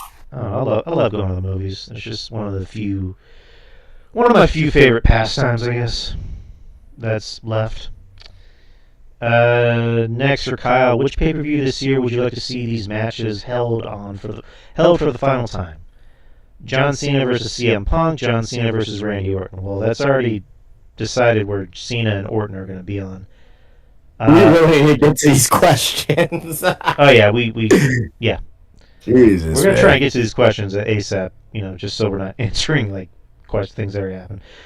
So John Cena's CM Punk. Where do you see that match happening? SummerSlam. All right. There we go. So SummerSlam. Thank you, Kyle. I think he has more questions later. Master G. I'm still pretty new around here, so I want to ask. What do you look for in your wrestling? What kind of wrestlers do you like? So it's a twofer. I guess it's kind of the same question. What kind of wrestlers do I like? What do I look for in wrestling? I just look for matches that make sense. Like, again, I'm not really into the modern style of wrestling where, it's... Go ahead. No, I dropped my my cap. I was like, oh. Okay. Again, anyone that knows me, I'm not really into the modern style of wrestling where it's like do your finisher 5 times and kick out 5 times and blah blah and have anticlimactic endings. Like I'd rather just have not safe and predictable wrestling matches, but just have matches that make sense. Where it's like the finisher should be the finisher. And if you're gonna sell like you're hurt, actually sell. Like don't just like fall on your neck and then get up. 3 seconds later, like nothing happened. But that's how I like my wrestling. How I like my what kind of wrestlers do I like? Gunther. Oh my god, why am I blanking? Dragunov. That's another guy I like. Stephanie McCour. Not just because she looks great, but she has great matches. Yeah. What else? I mean, those are the ones that do come to mind. But what about you?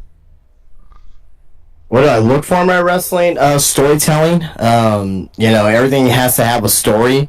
Whether story in the ring, telling a story in the ring itself in the match, or obviously outside the ring as well.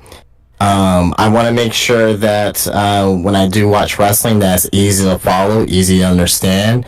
That I can pick up where I left off, right? That there's nothing super confusing.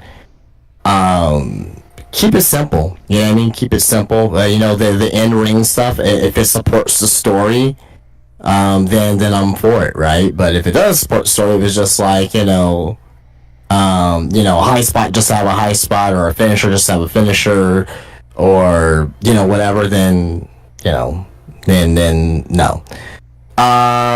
Second question was, what kind of wrestlers do I like? I like all kinds of wrestlers, but I do like the hybrid wrestlers where it's where they can do a little bit of everything. Kind of like a Seth Rollins, a Will Ospreay, a Cody. Love Gunther. Gunther's fantastic. Ilya Dragunov's fantastic as well. Just not to copy Drew, but I legitimately love those wrestlers too. So, Kenny Omega, just guys that can do a little bit of everything in the ring, where if it's storytelling, where if it's in-ring moves, where if it's selling, yeah, yeah, yeah. Who else do I like? I mean, I always like Finn Balor. I always like Finn. I always been a Finn guy too. So, Finn Balor, Carmelo Hayes, just really athletic guys that can, always pull on a good match, no matter what. So, I mean, not to kind of, I guess, be more deep about the question. I've always been into like the athletically gifted wrestlers, like a Kurt Angle. Kurt Angle's in my top 3. Yeah. I love Shelton Benjamin. He's always been one of my favorites. Yeah. Paul London, I've always been a fan of. A lot of like the good wrestlers, like the technicians, I was always a fan of. When I watched WCW, I liked the cruiserweights. I was a fan of. I was a fan of the Eddie Guerreros, the Rey Mysterios, the Jerichos, the Malenkos, the Benoits. The Venoms? Yeah, the Venoms. No, Chris Benoit. I'm just. Oh, Benoit. I like said the Venom. I'm like, the Venoms. Venom. Yeah, Benoit. And later on in WWE, or and I don't know. I've always had a soft spot for Norman Smiley. I don't know why. I just always been Norman Smiley. Oh, he's fantastic. He's great. The Big Wiggle.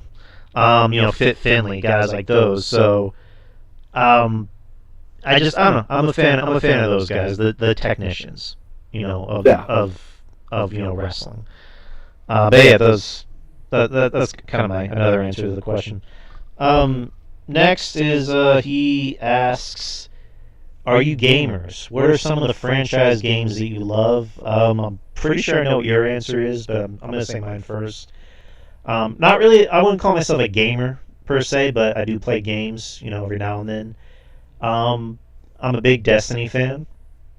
Destiny is kind of my comfort game. Like if I just have time to kill, or if I'm just listening to a podcast, I'll just put on Destiny and just start shooting aliens. Well, I hear that Destiny 1 is better than 2. I don't know if that's true or not, but yes, in my opinion. Yeah, yes. Okay. That's the sentiment that I hear. I haven't played Destiny, but that's the sentiment that I hear. So the first Destiny is very simple. Destiny 2, it came out in 2017, and they since have expanded the game into like different DLCs, which I do appreciate that. With a lot of games nowadays, it just seems like they want to go 1, 2, 3, 4, 5, 6, 7, 8, instead of just like what's the correct terminology for just like create more DLCs, create more of an open world, which I kind of wish wrestling games would do, where it's instead of just doing if you only have 2024 and you're not able to get 2025, where you're shit out of luck. It's like, no, just kind of just stick to one game and just expand more, make more DLCs. I don't know. That's just me. But the first Destiny. It's not like the Division. Like, have you ever played the Division? Yep. I love the Division, man. Like part 1 is better than part 2. Very underrated game. It's a fun game. It's a very fun game. Love it, man. I fucking I used to play the shit out of the Division, man. Love that game. Other franchises, the Batman Arkham games I love. Those are games I could go back every now and then and play. Preferably 1 and 2. Origins I think is very underrated. I think it gets a lot of It's the black sheep of the franchise for sure. I think people hate on it because Mark Hamill and Kevin Conroy didn't come back, which I'm like, the point of it is that they're supposed to be younger So it's such a stupid reason to not like a game. Like, I mean, Mark Hamill gave his blessing to Troy Baker, to be the Joker. But Arkham Knight, I was a little disappointed by because I wanted more out of it. Instead, we just kind of got what we got. I'm like, I don't know. the one with Deathstroke, right? Yeah, but instead of getting a Deathstroke fight, we just got like a tank fight. Oh, that's right. Yeah. And the big reveal for Arkham Knight was it was Jason Todd, which I'm like, why didn't they just do a Red Hood story then? Just do Red Hood. If you're gonna do Jason Todd, just do Red Hood. Like, I don't know. But and the Pokemon games, I'm more of an old school, Kanto region fan. I still play the games every now and then. Like, I don't care how old I get. If there's a new Pokemon game out, I'm gonna play it.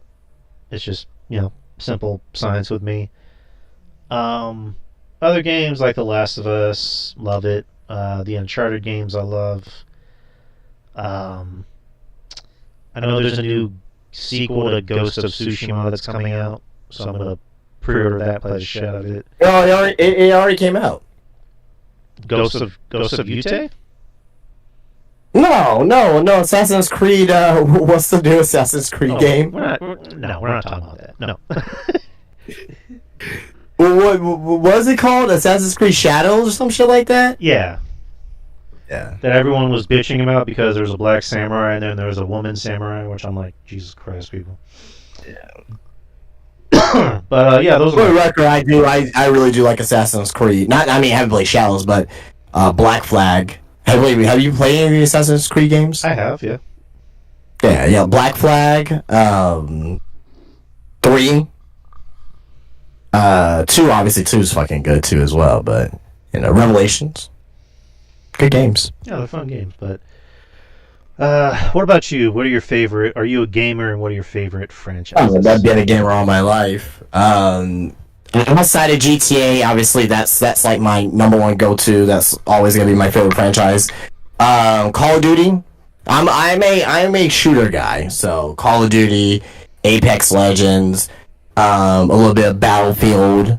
So I'm really into shooters. What else? I mean, I can go through a ton of franchises. The Mario franchise, like. Give me a 2D side-scrolling Mario game, I can just play that, right? Give me a 2D side-scrolling Mega Man, I can play that. Give me a 2D side-scrolling Castlevania, I can play that. Yeah, it's a lot of fucking franchises. Mortal Kombat, Street Fighter, like Marvel vs. Capcom, like fucking Marvel vs. Capcom 2 is my favorite fighting game of all time. So I could just sit there and play that. Need for Speed Underground, the Underground games, Project Gotham, those games, those racing games. What else, man? Like, I'm just a gamer, man, through and through. Like, as much as I'm a wrestling fan, I'm also a gamer, man. So, you mentioned Pokemon. Like, I'll go back and play Red or Blue or Yellow. After that, I'm not touching a Pokemon game. But you can give me those first 3 games, I'll play it. I'll play it. I played Pokemon Snap too, which is a cute game. Even back then, I had that game, yeah. Smash Bros, of course, like Smash Bros, like Mario Party, especially Mario Party 1, where you get to kill your hand on the fucking joystick. Like even though like I haven't had a Nintendo in years, like I'm still a Nintendo guy, if that makes sense. Like, I get you. Yeah. Are you getting the Switch too? I think I'm gonna get the Switch too. Maybe. I mean, if there's still pre-orders left. No, I don't think it's pre-orders left, but but I think I am gonna get the Switch too. I mean, if I can get it on layaway, which I think they still do layaway deals. They do? They still do layaway? That's how I got my Xbox One. I got on layaway. Where the hell they still do layaway at? I have no idea. Well, granted, this was a decade ago, but like it was. I just randomly went into GameStop like 10 years ago, and they're like, "Oh yeah, we're doing a layaway deal for Xbox One So the pre-order you'll just pay. Yeah, I got you. so I don't know if they still do it, but yeah. I mean, they technically do layaway deals. Like if you're ordering off of like Best Buy or whatever the fuck, you can just do like small payments. So right. I need to ask about it though. I need to see if they are still doing pre-orders for the Switch. But I still have my Switch. It works. I don't really play it that much, but every now and then I'll go back to it. But so, what's your favorite video game of all time? Ooh. You pick one, you gotta play for the rest of your life. It's the only game you can play. I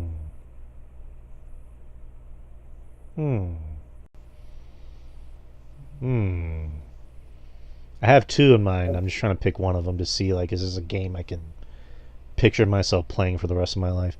The rest of your life, it's the only video game you can play, and that's it.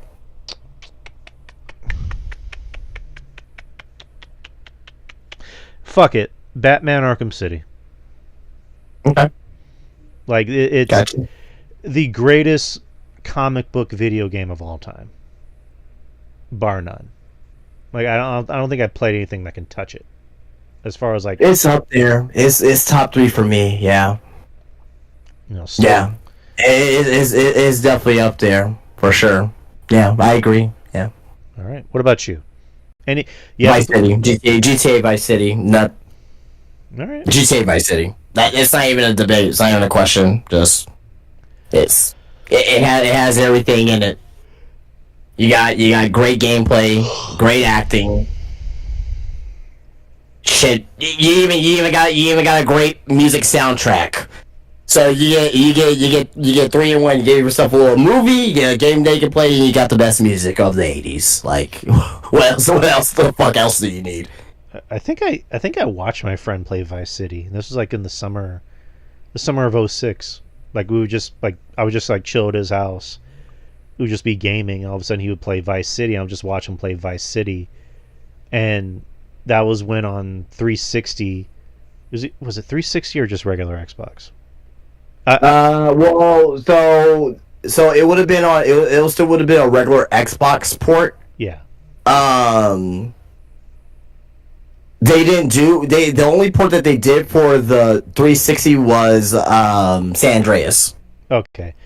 So yeah, I just remember he would just play that shit, and we would just stay up all night, just me watching him play Vice City while he's randomly playing a Nelly soundtrack. Oh yeah, because you can actually play your own music on there too. Yeah, which I found so weird because like why the fuck would I listen to like modern music and I'm playing a game that's based in 1986? I just thought it was funny. I just thought it was kind of funny. Yeah, I know. My friend was like, this just feels weird. I remember when I was able to hook up my iPod to my 360 while I was gaming. Oh yeah. Like when I was playing the first Arkham Asylum, and I just had my iPod music playing while I was like being Batman and just kicking ass. Right. And then 360 had like some random update where you weren't allowed to do that anymore. Yeah. Which was like, oh, that sucks. But whatever. But thank you, Master G. Maurice has some questions. Has anyone tried HelloFresh or any of those deals? I know. I've heard of HelloFresh. I'd like to try it when I maybe have a little bit more moolah to spend. Because since we're talking about eating healthy, maybe that's something that could help. I have tried Magic Spoon. I didn't really care for it all that much. A little pricey though. Raycon earbuds. It's supposed to be more healthier, so usually things that are more healthier cost more money, which right counterintuitive. Raycon earbuds I've ordered and I still have mine. They're awesome. Yeah, you're going through all the YouTube sponsorships right now. All the YouTube sponsorships, all the Jim Cornette sponsorships, other stuff like BetterHelp. I haven't tried. I mean, I could probably use a psychiatrist right about now. But everything else I haven't really tried. What about you, Justin? None. Never tried anything like that. Is there ever anything you're maybe interested in trying?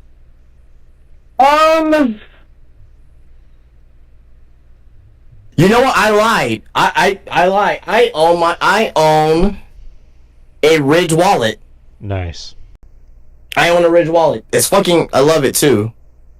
That's the only thing. A Ridge wallet. What does a Ridge wallet do, Justin? It's not like a regular how should I say? It's not like a regular letter wallet. This is like made of like titanium steel, and it keeps like all your cards and stuff in it. Mine looks like a fucking mess right now, but you can see how many cards are in here as well. It's small, compact, fits in your pocket. So nice. Love it. RDF it's RDF like the certified whatever where it can't read your cards or whatever. So yeah. Yeah, sorry about yawning. Yeah. Next, for Maurice, what promotion should have eyes on other than WWE, TNA, and AEW? I've been seeing MLW get a little bit of praise. Bloodsport, is getting some eyes on them. Well, that's GCW. So GCW, okay. What about you? What are some promotions that you think need more eyes on them? Outside of those three, you can still watch New Japan. You can still get into New Japan. I think New Japan is still good for what it is right now. It's not as good as it was, 5 years ago, but I think it's still pretty interesting to get into. Now, for topical sake, AAA, that's another one too. Obviously, if WWE's going to be working, if they own AAA now, so that for sure. CMLL is good too as well. Got a lot of great talents down there. Pro Wrestling Noah pulling some good stuff as well. So there's promotions. There's promotions you can get into, but again, at the end of the day, it's whatever you're interested in. So find what you like and check it out. All right, thank you, Maurice. Next is Terrence Biggs. I believe he's new here. This seems more like a question you can answer. Why haven't Incarnate Word and UTSA started a football rivalry yet? That's a question for me? Yeah, I'm not really big into college football. Because they're not the same divisions? And if UTSA plays Incarnate Word, it's a fucking massacre every year. Like, that's... I mean, I don't know what else how to put it, but yeah. All right, there you go, Terrence. If you're listening, I don't mean to be so short with it, but it's like that's like putting essentially you're putting who was the worst NFL team last year? Like the Titans. It's like putting like the Titans against UTSA. Like what do you think is gonna happen? Right. Like, even though the Titans are the worst team in the NFL, you're getting pro athletes versus, collegiate athletes. Even though it won't be that bad between Incarnate Word and UTSA. UTSA is a Division I team. No, you're right. I've had this conversation with other people before because there was a friend of a friend that was very insistent on like, oh, the worst NFL team could lose to the best college football team. It's like, no, just like how people think that 100 well, actually, let me ask you this. Have you seen the topic on Twitter about one silverback gorilla versus 100 men? Yes. What are your opinions on that? 100 men cannot beat a silverback gorilla. Thank you. I don't care who you put in there. I don't care if you put Brock Lesnar and Prime Haku and I don't know, the toughest UFC fighters in the world. Like, it could never fucking happen. It's genetics. A fucking gorilla would tear you apart. It would rip your face off and drink your blood. Like, that's like, no, a human cannot beat a gorilla. Maybe a superhero, maybe somebody with enhanced abilities, probably. Maybe 100 zombies. But right. a silverback gorilla would destroy 100 mortal men. it would destroy 200 mortal men. It doesn't matter who you put there. Like, if you had no weapons on you, you could not beat a silverback gorilla at all. So this whole discussion needs to fucking end already. But thank you, Terrence. Yeah, I agree. Next is Alexandros Skavanoi. You're new here. Welcome. Unless this is somebody in disguise. No, it's someone new. What do you think of Rusev's new bootleg Goldberg theme music? I'm not crazy about it. I would have preferred if he came back with the old school music, but I'm guessing he wants to maybe do a different take on his Redeemer gimmick. Right. Because, he gave that promo where he says he wants to come back and, start over. It's funny how he said, I left WWE and, went back to Bulgaria, but was in a deep, dark hole. So I don't know. I'm not crazy about the music, but we'll see. What do you think? It doesn't bother me. I think it's. I just wish it sounded a little bit closer to his AEW thing. I loved his AEW theme song. Yeah, it was pretty cool. Loved his theme song from AEW, but when he had, obviously he can't keep it. So when he had his gimmick where he just randomly started hating God, I thought that was kind of funny. But thank you, Alexandros. Kyle has 2 more questions. First, he says, I have an idea. Oh, Jesus Christ. I have an idea for the title of Tony Khan's autobiography. Nepotism and Autism, the Tony Khan story. What do you think?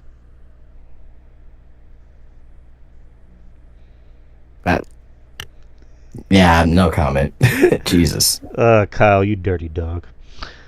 Next is, who are people that you are really looking forward to seeing them getting inducted into the WWE Hall of Fame someday? For me, it's Christian, Big Show, Batista. Well, Batista, I think is gonna be next year. Brian Pillman, William Regal, Victoria, Sid Vicious, Bray Wyatt, Demolition, Mickey James, Jim Cornette, and the Midnight Express. So, who are some names that you think that you'd be interested in seeing going to the Hall of Fame? Pretty much named them right there. Yeah. Pistol Pez Watley. There you go. Nice. Batista. No, sorry, go ahead. No, I was saying Batista. Obviously, he was supposed to go in 5 years ago, but COVID. So I have a feeling he'll go in next year. If not, Bray Wyatt will probably go in next year. Right. Jim Cornette kind of went in, but with was it not the Midnight Express? But what was the other team? Rock and Roll Express. Yeah, there you go. So he's probably going to go. My buddy Ricky Morton. Your buddy. Brian Pillman. Yeah, remember he came by the shop last year? Yeah, you showed me. Oh, yeah. Brian Pillman could be pretty soon, especially with Lexus King coming in. Didn't Demolition already go in? No. That's why they made such a big deal of them, getting Legends deal. Oh, you probably don't even know. Yeah, they got Legends deals. I could have. Oh, you know what? I'm thinking of because the Road Warriors. Not the Road Warriors. Because weren't they supposed to go on this year? But then Natural Disaster went in instead.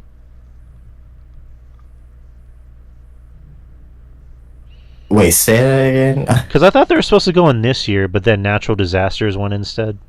Oh yeah. Maybe they just wanted one tag team, and maybe they're going to save Demolition for next year. Yeah, they have a nostalgia deal with WWE, so they're gonna be they're signed for a few years, so yeah. All right. But thank you, Kyle. And the last question is coming from Maurice. Maurice has one more question. Best soundtrack album featuring artist for a movie or a video game. His example was Twister or Batman Arkham City. Best soundtrack for me.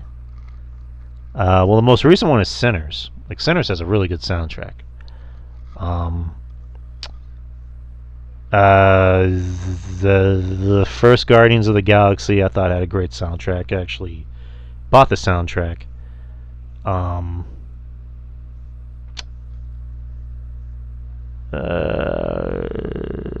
trying to think of other movies that had a good soundtrack. In the 90s, it was filled with fucking movie soundtracks. Yeah, The Crow. The first Crow had a great soundtrack. A lot of what made that movie was a soundtrack. And Space Jam. Space Jam had a nice soundtrack. I'm not gonna lie. But what about you? I just go through all the black movies here. Friday, Boys in the Hood, Menace to Society, not a black movie, but Pulp Fiction, Superfly, Saturday Night Fever, what else? The Breakfast Club, Back to the Future. You know what? It just hit me. It just dawned on me. The greatest movie soundtrack of all time, and I don't think it's not a debate. I don't want to hear any other movie outside of this one. It's no debate. Purple Rain. Purple Rain. Purple Rain. It's one of the best albums of all time and it's a movie soundtrack at the same time. No debate. Okay. No debate. Okay, not gonna argue with you. He also said video game too, I think, or something like that. I guess which video game had a good score or good soundtrack? I'm not gonna count any of the GTA games because that's just cheating. But yeah, fuck it, why not? Let me see. He named Arkham City. Arkham City had a pretty good score. All my games are like classic, either like 8-bit or 16-bit games. Super Metroid, any of the Mario games, A Legend of Zelda, Final Fantasy 6 on the Super Nintendo, Final Fantasy 7, the Sephiroth theme, especially. Basically fucking K Omega's New Japan theme song, but fuck it, I'll say the Pokemon games. They had good scores. Yeah, the first three for sure. I'm not really too familiar with like Gold or like Silver, Lavender Town theme. That shit's creepy. The Sonic. I think I remember that one. Yeah. The Sonic the Hedgehog games had pretty good scores.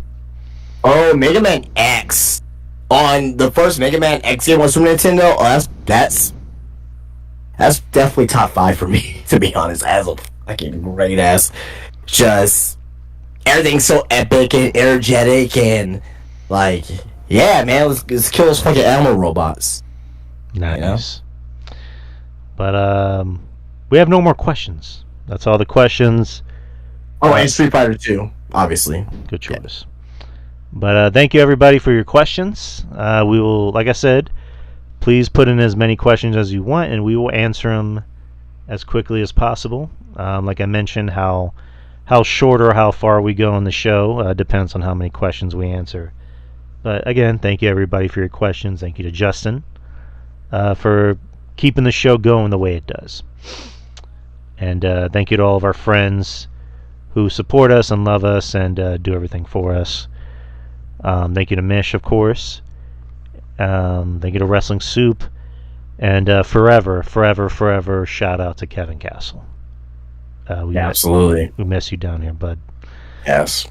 And yeah, the show, like I said, the show is every Wednesday at 9 p.m. Central Time. Subscribe to the YouTube channel. I've noticed we got a surge in subscribers. As of late, I believe we got like 12 or 13 new subscribers. So shout out to the new subscribers, people. Welcome. So let's get those numbers up, people. And again, we're live every Wednesday at 9 p.m. Central Time on YouTube, as well as the Wrestling Soup Discord here. And the shows you can find anywhere that podcasts are distributed. such as Spotify and iTunes and anywhere else, or Spreaker, and anywhere else that you listen to podcasts, and of course the YouTube channel. And Twitter X DY Experience. That's where you can find me. But where can they find you, Justin? Everyone, find me Spinebuster Tees, SpinebusterTees.com. Go and pick yourself up a T-shirt, get it shipped out to you. It takes about a week to get out there to you to be shipped on SpinebusterTees.com. Spinebuster Tees on Instagram. Follow me there. Keep up to date what I have going on inside my shop, which is Spinebuster Tees at the Wonderland of the Americas inside Crossroads Mall, where you get yourself obviously T-shirts, action figures, anything wrestling collectible related, you can find it there at Spinebuster Tees at Wonderland of the Americas, Spinebuster Tees on Instagram, and SpinebusterTees.com. Yes, sir. All right, people. We will see y'all next week, same time, same channel, which next Saturday is Backlash. So next week we're going to be doing Backlash predictions. So, anyways, people, we are out, and we'll see y'all next week. Peace out. Peace.